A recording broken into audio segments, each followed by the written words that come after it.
Good evening. Thank you for joining me for today's session of Get Inspired and Speak Up.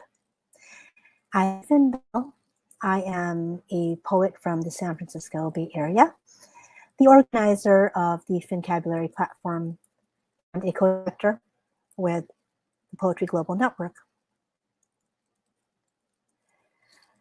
As you may know, if you've attended this class before, in every session, we like to focus our energies on building effective skills that get us right into the act of writing.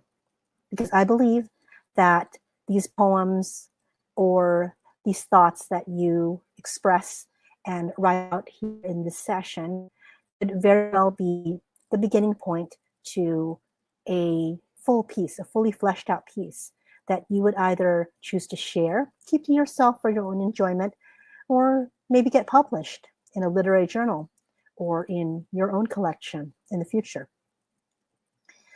So each session starts with me giving you the sparks to your imagination by way of prompts, quick successive prompts, usually 5 of them. And then I invite you to come on board, if you so wish, to share those pieces with me at the end of the night. A little bit more about these writing exercises. I like to call them quick sprints. And what we're doing is we are writing for a sustained but short period of time, which gets increasingly longer and longer. And what I like you to concentrate on doing is doing free writing. Don't think too much about editing. Don't think about if punctuation or grammar are present or if they are correct. Don't think about if the story makes any sense. This is something that you can revisit a little later, all throughout the week, to refine your piece or decide whether you want to keep it and go on with it, or file it away for a later time when the idea becomes more present for you. So at this point of our class, I want to extend the period of time that you are doing the free writing. We began with writing to our prompts for 3 minutes, and then that got extended to 5 minutes. Now we are up to doing a full 8 minutes of sustained free writing. So again, to reiterate what I said, we're going to be doing 4 to 5 successive prompts. I'm going to give you a short period of time to write to them. And if you should wish to do so at the end of the session, you can share the piece out loud. So before we begin, as always, I'd like you to take a deep and cleansing single breath with me, in through your nose, out through your mouth. Center yourself, get yourself ready to write. Get your pen and your paper or your writing app in place, and we're all set to go. So 1 deep breath, in through your nose and out through your mouth.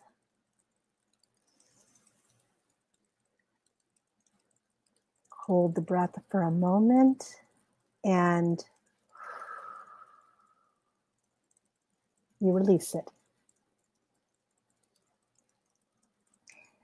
So for this week, our prompts are powerful objects.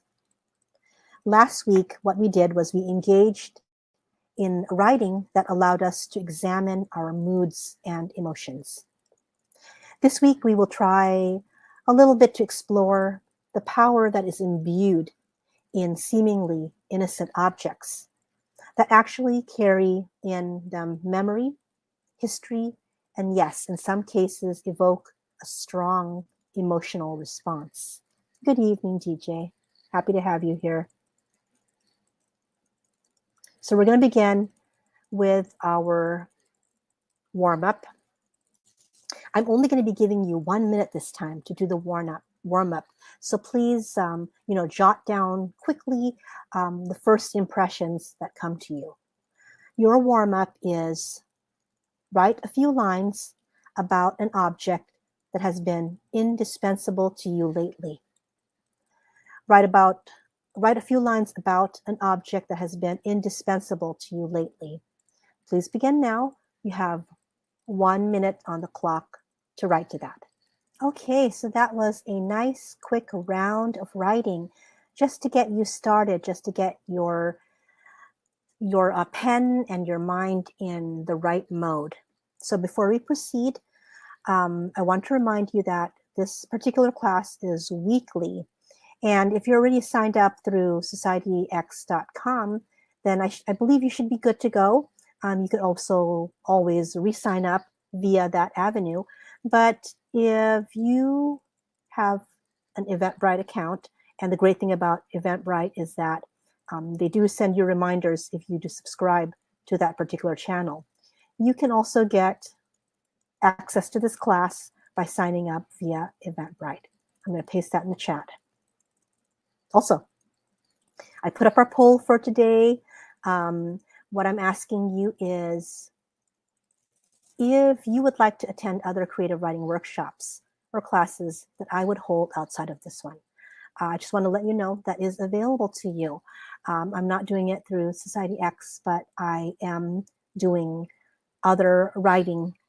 If you have other days of the week that you would like to engage more and add some events or just more writing practice, we do have those. So do feel free to contact me. You do have my email if you've attended this class before. I will put it in the chat if you do not. Also, you'll notice on your screen the offer button is lit up. That is just simply if you truly enjoy this class and if you wanted to, it's completely up to you. It's not required. If you feel like donating, it's really helpful for me to sustain my writing programs. Okay, so we are moving on to our first official prompt of the evening. So again, objects. In this prompt, you have recently come across an object that you have not seen for several years.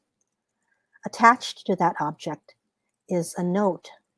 I would like you to tell me what that note says. You have 8 minutes to complete this. Okay, pens up. So that, and we're going to move right along to the next prompt. Our next prompt. Last week, you were asked to write from the perspective of an inanimate object in love with another inanimate object. So this time around, I would like you to dig in just a tiny bit deeper. If you did that exercise last week, I would like you to now imagine what it would be like for these same objects to fall out of love. Please do dig deep if this is safe to do so.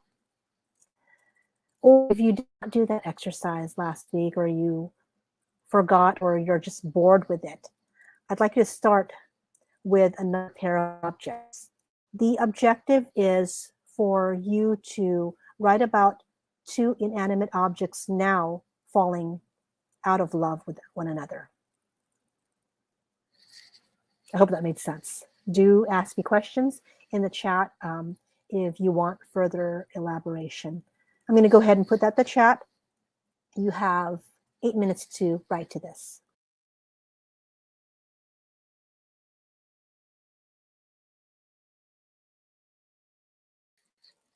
Okay, that is our time on that particular one. Let us move right along. 7:30 p.m. Oh, goodness. Let us move right along to our next prompt.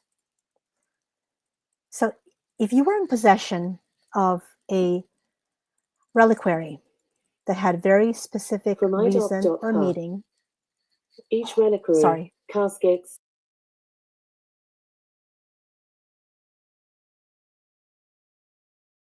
My Alexa is just very reactive today. If you were in possession of a reliquary that had a very specific reason or meaning, tell me, what would that reliquary be? What would it contain? What is its significance? So stop and think about that for a moment and write to that. 8 minutes again on the clock. Little container. It could be elaborate, it could be simple, but it contained traditionally the remains of saints in certain religions. And these are usually thought to be imbued with power or with miracles if you were to come in contact with them or possess them. In this case, it would be a similar concept, but it would be a reliquary for something else, not necessarily religious in nature, but something very powerful that could contain magic, imbue you or people around you or a situation with something that you probably desire or need. I hope that answered your question.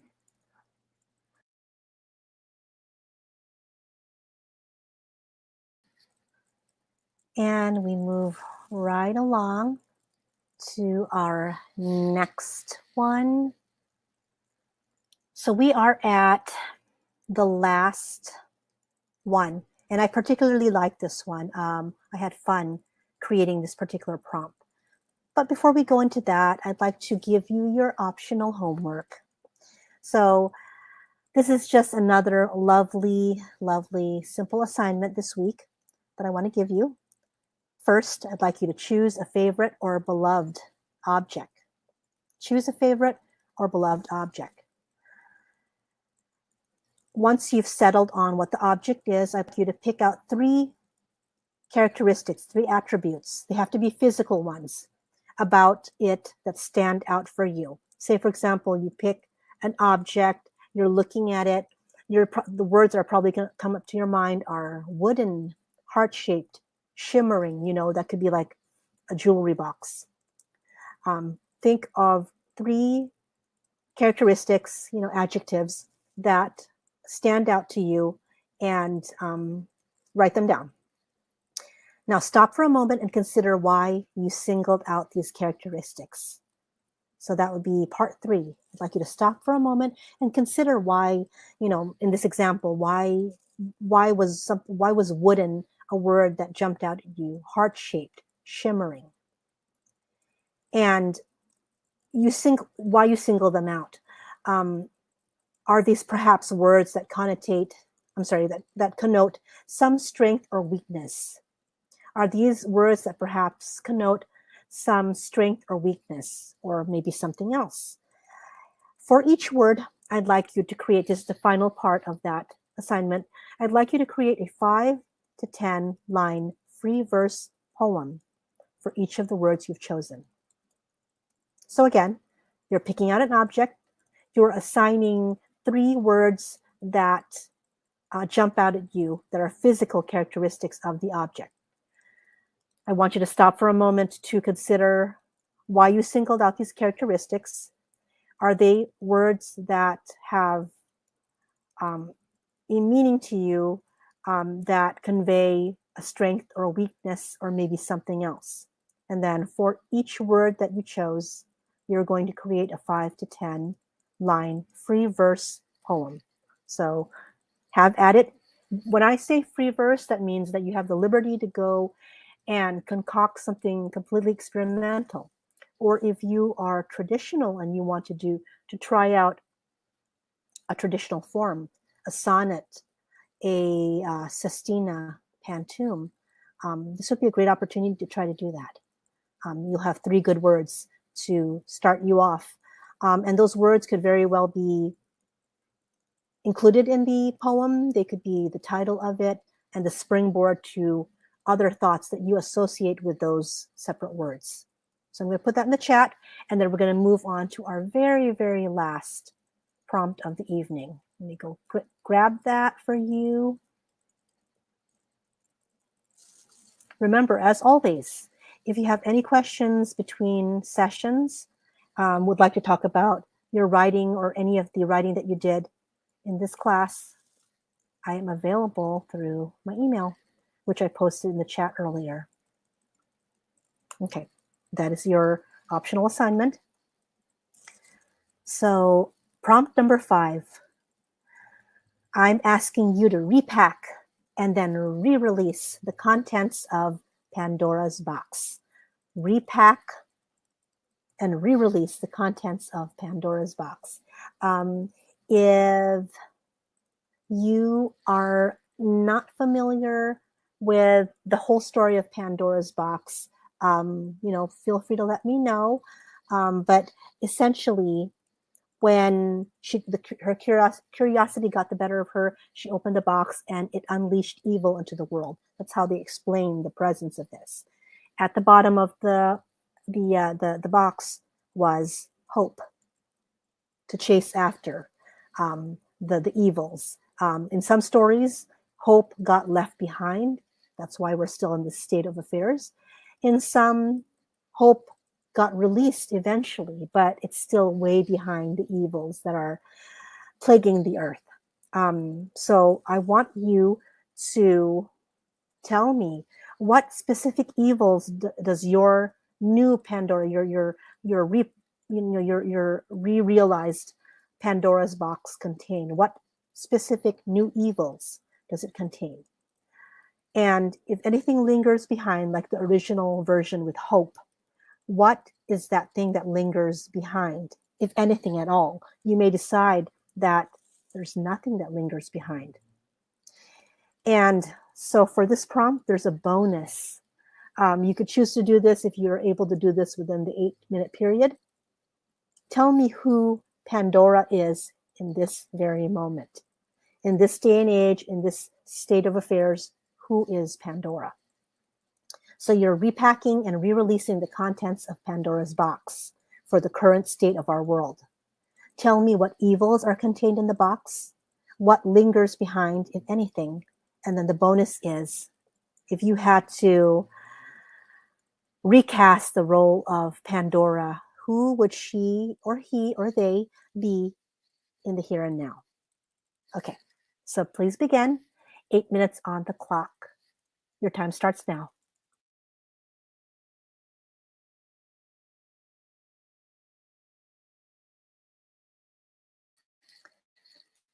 We are at our halfway mark for writing this prompt, so please continue writing. I hope you get some good writing out of this one.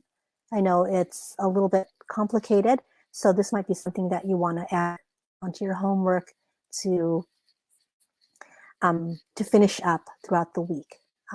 As always, what is most healthy to your writing practice. And that, my dear participants, concludes our prompts and concludes our session. I now would like to take a few minutes to invite you to come up and share, if you wish to share, from what you wrote today. If you don't, that's completely okay as well. As you know, I want everybody to be comfortable with where they are in their writing and or sharing, performing journey as far as poetry goes. So next 5 minutes, if you wanted to continue to writing to any of the prompts or begin your optional homework, lay the bones down for that, please feel free to do that. I'm going to leave the session open for that for the next 5 minutes. And if I don't get to say it at the very end, please have a wonderful, powerful weekend. Get some writing in during the weekend, even if it's just a line at the beginning of the morning, a few lines jotted down at the end of the day. If you're not already creating or keeping a writing journal, think about doing that right now. Think about writing, having one for just all your random thoughts and all your free writing, because they are very, very, very useful. So take care, everybody. Keep writing, and I will see you again next week.